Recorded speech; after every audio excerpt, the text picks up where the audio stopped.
It was Christmas on the island of Sodor. All the engines were working hard. Thomas and Toby were busy carrying people and parcels up and down the branch line.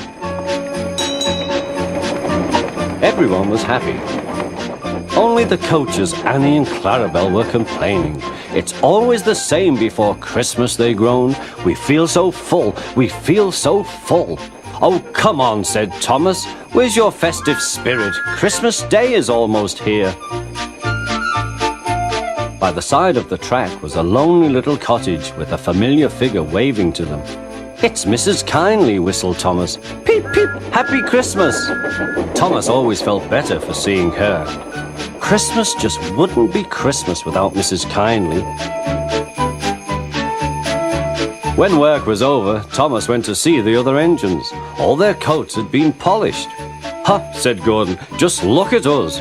Your driver will have to work fast to get you as smart as us. Never mind that, replied Thomas. I've something important to say. Do you realize it's a whole year since Mrs. Kindly saved us from a nasty accident? You remember when she was ill in bed and... Yes, of course, interrupted Edward. You told us how she waved her red dressing gown out of her window to warn you about a landslide ahead. And you and Toby gave her presents, Percy joined in. And the Fat Controller sent her to Bournemouth to get better. But, said James and Henry together, the rest of us have never thanked her properly. Exactly, said Thomas. So now I think we should all give her a special Christmas party. Everyone was getting very excited, and the drivers felt sure that the Fat Controller would agree, as indeed he did. The engines were all busy making plans when silence fell. The Fat Controller had bad news. The weather's changed badly. Mrs. Kindly is snowed up. Toby says he'll help to rescue her. You must help too, Thomas. There's no party unless you do.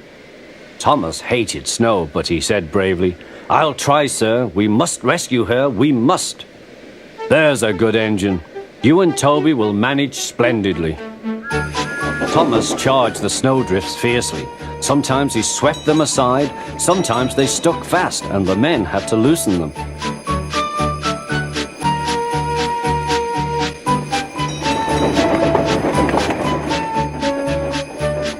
But at the cutting near the cottage, they could go no further. Look at that, exclaimed Thomas's fireman. Peep, peep, peep, here we are, whistled Thomas. An answering wave came from an upstairs window. Then they heard a familiar sound. That's Terence, said Thomas. He's come to help too. Sure enough, Terence had a snowplow and was working hard to clear a path to the railway line in safety.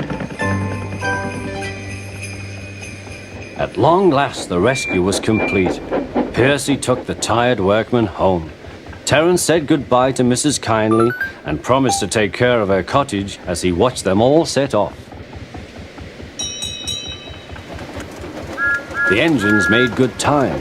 No more snow had fallen, but the yard was dark. Thomas's heart sank. Suddenly, all the lights went on. What a marvelous sight awaited Mrs. Kindly. Well done, said the Fat Controller. I'm really proud of you all. Mrs. Kindly especially thanked the smaller engines. Thomas and Toby are all friends, she said. And now, Percy, you are my friend too. Percy was very pleased. 3 cheers for Mrs. Kindly, he called. Peep, peep, peep, they all whistled. We wish you a Merry Christmas. We wish you a Merry Christmas. We wish you a Merry Christmas and a Happy New Year. Thomas the Tank Engine and his friends thought it was the best Christmas ever, and Mrs. Kindly could think of nowhere she would rather live than here with them on the island of Sodor.